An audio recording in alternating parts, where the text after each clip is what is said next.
Bonsoir, je suis ravi de vous retrouver. Nous sommes jeudi. J'espère que vous allez bien, que le confinement se passe le mieux possible et que vous passez quand même de bons moments en famille ou entre amis si jamais vous avez la chance de ne pas être seul. Surtout, restez chez vous. Alors, le confinement ne permet pas d'aller dîner et d'aller visiter des amis. En revanche, Martine m'a posé la question de savoir, doit-on offrir un cadeau lorsque l'on va dîner chez quelqu'un? Eh bien, cette question, tout le monde se la pose. On arrive les mains vides, on arrive avec quelque chose, avec quoi, comment faire? Eh bien, la tradition, chers amis, veut qu'on n'offre pas de cadeau. Je sais, vous allez dire, mais ce type est fou. On n'offre pas de cadeau pour la simple et bonne raison que l'argent ne doit pas être une notion, une gêne entre des amis, dans l'amitié. Et si vous offrez un cadeau, par exemple, d'une valeur qui pour vous ne représente rien, pour celui qui le reçoit, c'est peut-être une très grosse somme. Et la personne va se dire, mais comment vais-je faire la prochaine fois lorsque j'irai dîner chez Jérémy? Parce que je n'ai pas les moyens de lui offrir ce qu'il m'a offert. Donc c'est pour ça que la tradition veut qu'on n'offre pas de cadeau.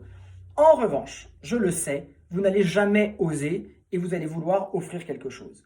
Alors, vous pouvez bien sûr offrir quand même des fleurs. Mais si jamais vous décidez d'aller chez le fleuriste, vous ferez livrer votre bouquet avant ou après le dîner, c'est-à-dire le lendemain. Pourquoi? Parce que si la personne qui vous reçoit a 12 bouquets en même temps, ne serait-ce que 2, il va falloir trouver autant de vases que de bouquets de fleurs. Et donc, dans le meilleur des cas, la personne vous rejoint pour le dessert. Une bouteille de champagne?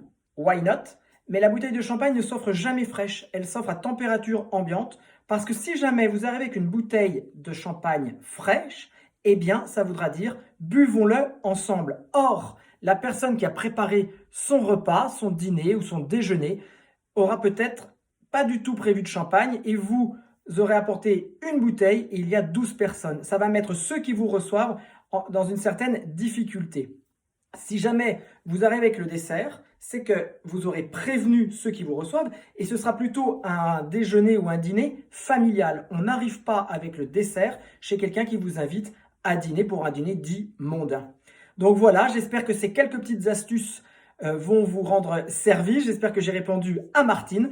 Moi, je vous retrouve demain. Passez une très bonne soirée.